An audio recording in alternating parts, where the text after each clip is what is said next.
Captain Orion Kessler stood before the oven of the starship kitchen, frowning as he peered through the greasy glass. The low hum of the ship's engines vibrated beneath his boots, but it did little to calm his nerves. In front of him, a large pan of space lasagna was bubbling, almost violently. His eyes narrowed as the smell of scorched cheese and overcooked pasta wafted out.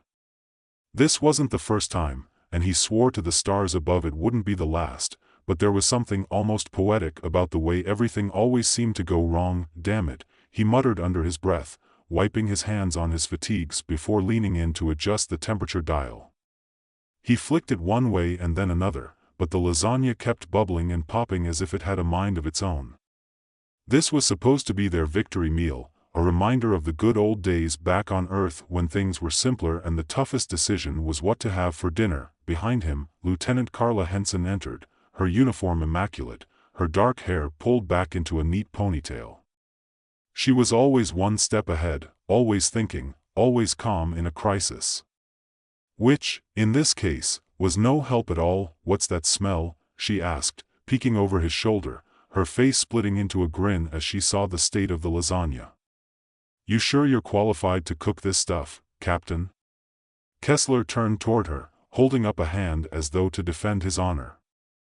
"It's a tradition. We make it every year to celebrate surviving another one. It's a sign of our resilience." "Resilience?" Henson chuckled. "This looks more like a black hole in the making. Are you sure we're still supposed to be on this ship? Shouldn't we have evacuated to a safer place by now?" Kessler's smile faded slightly, and he rubbed the back of his neck, suddenly aware of the weight of their situation. The peace they'd carved out here on Star Island, this remote corner of the galaxy, had been a fragile thing. A small hope that somehow, Earth's war with the alien invaders would cease, that the threat would go away, but the threat hadn't gone away. The message that came through the encrypted channel earlier that morning still echoed in Kessler's mind. The Zalrith fleet, the merciless alien race that had helped reduce Earth to a broken, half-destroyed world, had finally found them. Star Island was no longer safe. He reached into the oven and pulled out the lasagna pan, grimacing as the bottom of it seemed to have turned to charcoal. "Well," he said after a long pause, turning to face Henson with a lopsided grin. "Guess we'll be having something different. But I'm not about to let them beat me today. I've been cooking this for years, and I refuse to be bested by a pan of overcooked noodles." "I'll take that as a personal challenge," Henson replied, her eyes sparkling with amusement. "In fact, I think I'll make a better meal than you. You stick to commanding, and I'll stick to saving your crew from starvation." Kessler couldn't help but laugh. "We'll see who's still standing when it's time to eat. But you might want to rethink that saving from starvation thing. You're going to need a hell of a lot more than spaghetti and sauce to survive what's coming." The words hung between them for a moment, the weight of them too heavy to ignore. The threat was real, but they'd faced it before. They'd always faced it. They had nowhere else to go but forward, even when the path ahead was shrouded in darkness. Kessler placed the ruined lasagna on the counter and turned toward the door. "Come on. Let's go see what the rest of the crew's up to. We've got work to do." Outside the kitchen, the command deck was in its usual state of low-intensity chaos. Officers at their stations, their fingers flying over controls, monitoring everything from the ship's energy reserves to incoming transmissions. The hum of the engines, the low murmur of voices, the constant activity, it was a sound Kessler had grown used to over the years. He walked toward his command chair at the center of the room, his boots echoing across the metallic floor. Lieutenant Henson followed closely behind, her steps as sure and steady as ever. She had been his second-in-command for years, a quiet but formidable presence who always seemed to know what to do when everyone else was scrambling. Kessler valued her for more than just her competence, he trusted her with his life.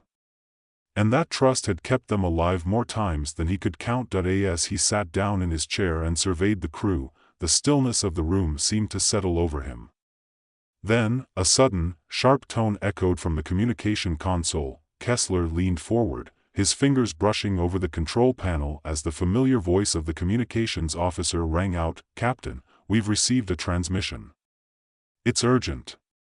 "Put it through," Kessler replied, his voice low and steady despite the sudden lump in his throat. The screen flickered for a moment, and then a distorted image appeared, a familiar, but much older face. It was General Ricard, the leader of Earth's remnants, the one who had ordered the fleet to retreat to Star Island all those years ago. His face was lined with age, his once sturdy features now drawn with worry. "Orion," the general said, his voice strained but resolute. "I don't have much time. The enemy has breached the outer limits of the galaxy. They're coming for you. You have to be ready." Kessler's heart skipped a beat. He leaned closer to the screen. "We've known this was coming. We've been preparing." Ricard nodded grimly. "Your preparations won't be enough. The Zalrith fleet is overwhelming, and their strategy is brutal. They've already begun their assault on the outer islands. We can't afford to wait much longer. It's time to make a choice, Captain. Are you going to fight, or are you going to run?" The weight of the decision hit Kessler like a freight train. He didn't have the luxury of hesitation anymore. The Earth fleet had no place to go. There was nowhere to run.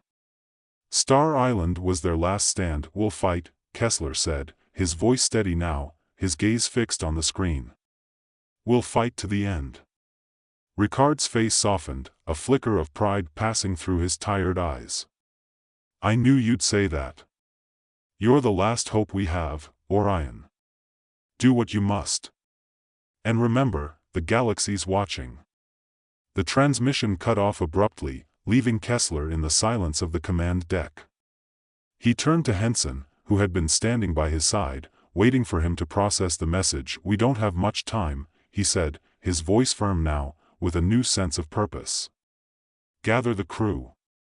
It's time to prepare for the final battle." Henson nodded, her expression unreadable, but her eyes burning with the same determination that had kept them alive all these years. "Aye, Captain. I'll make the arrangements." As she turned to leave, Kessler's mind raced. The enemy was coming. The final chapter in their struggle was about to begin. And he had no intention of going down without a fight. The lasagna, he thought bitterly, had been a symbol of everything they once had. Now, their fight would be a reminder of everything they were about to lose. He rose from his chair and stepped toward the windows of the command deck. Beyond the glass, the distant stars seemed almost peaceful, as if unaware of the chaos that was about to unfold. But he knew better. Kessler's mind raced as he stood before the command deck windows, watching the stars twinkle like distant memories. Each one seemed to blink back at him, indifferent to the fate of the small, battered fleet anchored beneath their endless expanse. The silence in the room was broken only by the steady hum of the ship's engines. Henson's footsteps receded down the hallway, the weight of the moment pressing heavily on him. Time was running out. He turned away from the window and moved toward the central table, where a holographic display of Star Island and its surrounding space flickered in front of him. The red marker signifying the enemy's approaching fleet was growing larger, stretching across the screen as though it were devouring the distance between them. It was a small almost inconsequential in the grand scheme of the galaxy. But it wasn't small to them. To the people of Star Island, it was the end of everything. Kessler rubbed his temples. The fight for survival had been a constant, unrelenting presence in his life for as long as he could remember, but this felt different. This wasn't just another skirmish, another set of orders handed down from high command. This was their last chance. They didn't have the luxury of reinforcements. There were no allies coming to save them, no other fleets in the area. Star Island, this forgotten corner of the galaxy, was about to be wiped out by the Zalriths. And if they didn't act now, the last remnants of humanity's military strength would be reduced to ash. A soft beep at the communications console interrupted his thoughts. Kessler turned sharply to face the source. A new message had come through. He activated the transmission, and the face of Commander Vasquez appeared on the screen, her stern expression instantly bringing Kessler back to the present. "Captain, we're ready," she said without preamble, her voice clipped and professional. The crew's assembled in the hangar bay. Everyone's on standby, waiting for orders. Kessler nodded, taking a deep breath before responding. "Good. Make sure they're aware of the situation. This isn't going to be easy, but we have no choice. Prepare the fleet for engagement. We'll make our stand here." Vasquez's face softened, just for a moment, as she gave him a nod of understanding. "Aye, Captain. We'll hold the line." The transmission cut off abruptly, and Kessler found himself standing alone again. He took a few moments to compose himself, his mind returning to the plans they'd made in the brief hours before the enemy had arrived, if they could call it a plan. It wasn't much more than a desperate, last-ditch effort to buy enough time for the few survivors they had left. And yet, it was the only option left. His thoughts drifted back to the earlier moments of the day, when Henson had made her quip about his cooking. It felt like a lifetime ago now. The light-hearted moments of the past year, hell, the past several years, seemed like a cruel joke in the face of what they were about to face. But they had held on to those moments, those bits of normalcy, because they had to. Without them, there would have been nothing left. The door to the command deck slid open, and Lieutenant Henson returned, this time with a grim expression on her face. She wasn't smiling anymore, and neither was Kessler. "They knew the time for jokes had passed. They're ready," she said, her voice steady. "The crew's in position. But there's something you should see. We've detected an anomaly in the outer system. Something's moving." "Another fleet?" Kessler asked, his heart skipping a beat. Henson shook her head. "No. This one's smaller. But it's headed straight for us. We think it's a scout ship. Could be Zalrith, could be something else. We're still trying to confirm it." Kessler frowned. The Zalriths didn't send scouts. Not like this. Their ships were brutal, direct, and overwhelming. A scout was something else entirely. It could mean they were trying to draw them out, to weaken their defenses before the real assault came. "Track it," he ordered. "Keep me updated." "Aye, Captain," Henson replied before turning to leave. As she stepped out, the door slid shut behind her, leaving Kessler alone once more. The seconds ticked by as he stood at the table, his fingers tapping idly against the surface. The silence was maddening, a reminder of how alone they all were out here on Star Island. The only sound was the hum of the ship's systems, the low-frequency vibrations that had become his constant companion, but the hum was starting to feel ominous, like the forewarning of something terrible. The hairs on the back of his neck stood up, and he turned to the communications panel again, his finger hovering over the button. Then, the silence was broken. "Captain, this is Commander Vasquez," came the voice over the intercom. "The scout ship, it's moving faster now. It's heading straight toward the fleet." Kessler's pulse quickened. He stared at the screen in front of him, waiting for the next piece of information, trying to prepare himself for whatever would come next. The dread in his chest continued to build. "We're going to need to act fast," Kessler said aloud, his voice quiet but firm. Within moments, the ship's sirens began to wail, a shrill sound that made Kessler's stomach tighten. The emergency protocols had been initiated. Everyone was scrambling to their stations. This was it, the beginning of the end. His mind raced as he thought through the final details of the plan. Henson reappeared in the doorway, her face taut with concentration. "The scout ship's accelerating," she said. "It's coming in fast. I think it's trying to lure us into a trap." "Is it armed?" Kessler asked. "Not heavily," she replied. "But it's got enough firepower to take down one of our smaller ships." Kessler's mind was already at work, calculating their best chance at survival. A trap. It was exactly what they would do. The Zalriths had the technology and the tactics to overwhelm them, to force them into making mistakes. But he wasn't about to play into their hands. "Prep the fleet," Kessler said, his voice cold with resolve. "But don't engage just yet. We'll wait. Henson raised an eyebrow. Wait? You want to let it get closer? Exactly, Kessler replied. We need to be sure it's not a diversion.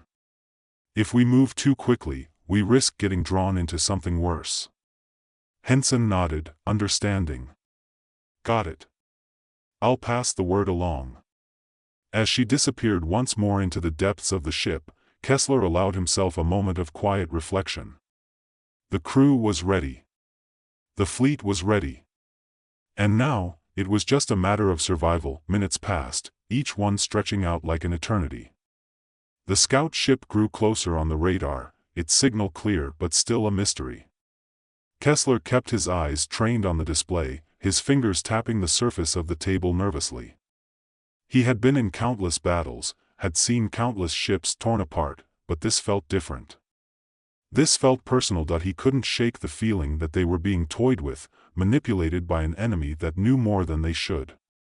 The Zalriths had a long history of psychological warfare, of breaking down their enemies before the first shot was even fired. They wanted to see fear in their eyes. They wanted to break their will before the battle even began, and Kessler knew that was exactly what they would do. The only question was, could they fight back? The silence in the command deck was almost unbearable as Kessler watched the radar. Every blink of the screen, every flicker of the distant lights felt like a heartbeat echoing in his chest. The scout ship was close now, close enough that he could almost feel the weight of it in the pit of his stomach. It wasn't just the ship he was worried about. It was what it meant. This was their test. If they survived this, they would live to fight another day.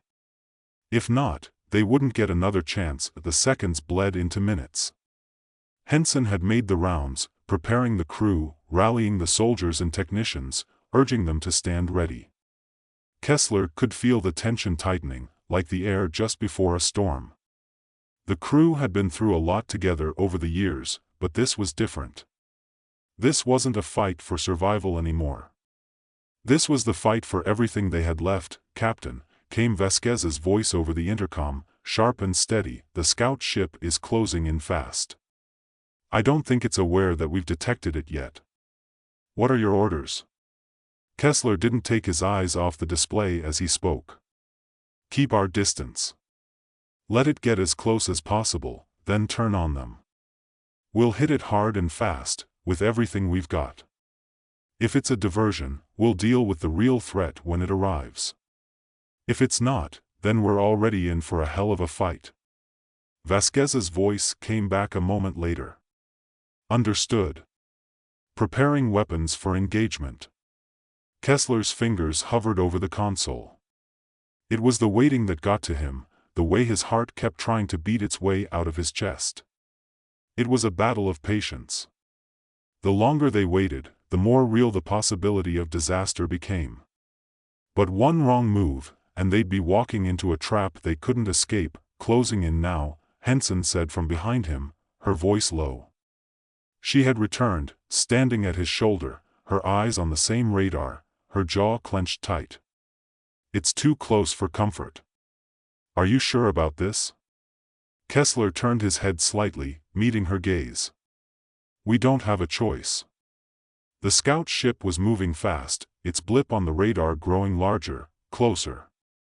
Kessler could feel the hum of the ship beneath his feet, every vibration like a countdown in his mind. The crew was on edge, but there was a quiet determination in the air. They knew what was coming. And they were ready now. Kessler snapped, his voice commanding.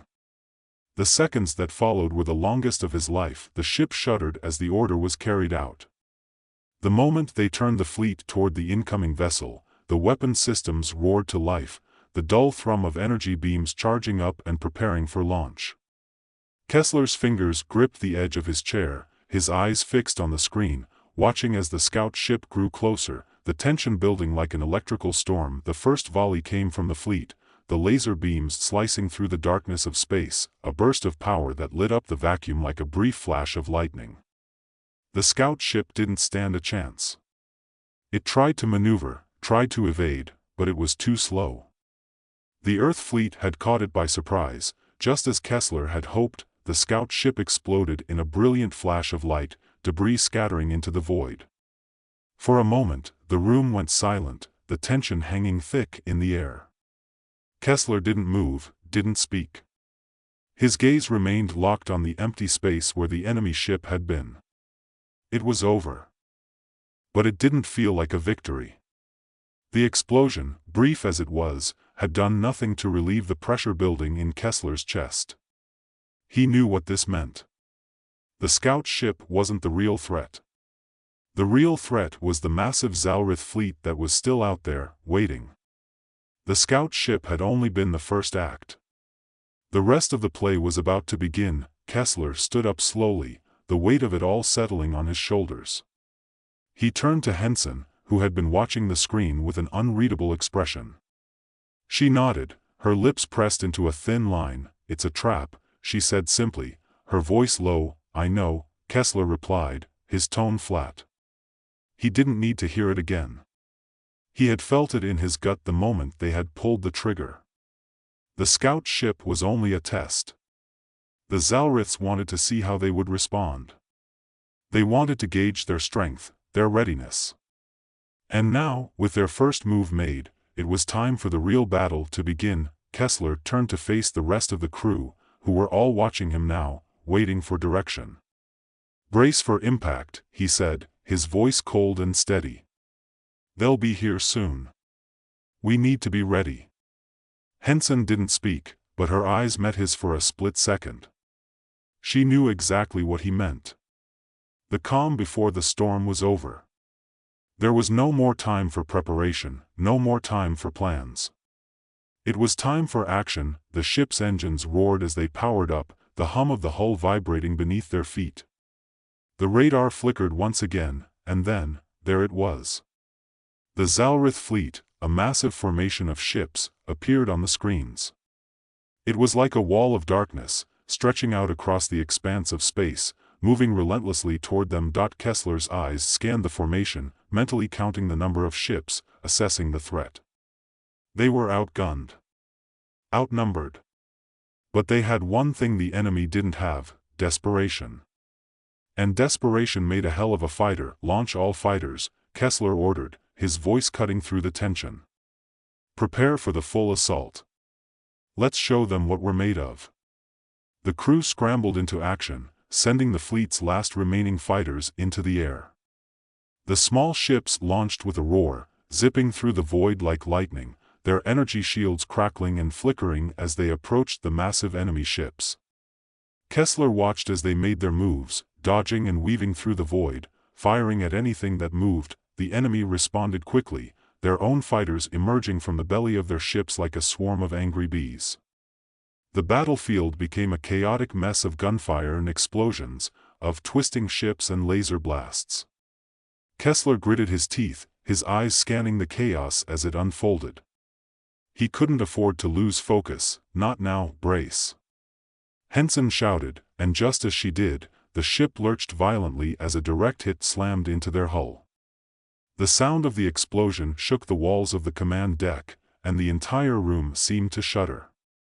Kessler's grip tightened on the armrest, his mind immediately calculating the damage. "Report," he barked, his eyes never leaving the display. The communications officer responded immediately. "Hull breach in Sector 7. We've lost power to the aft engines. Shields are at 60%.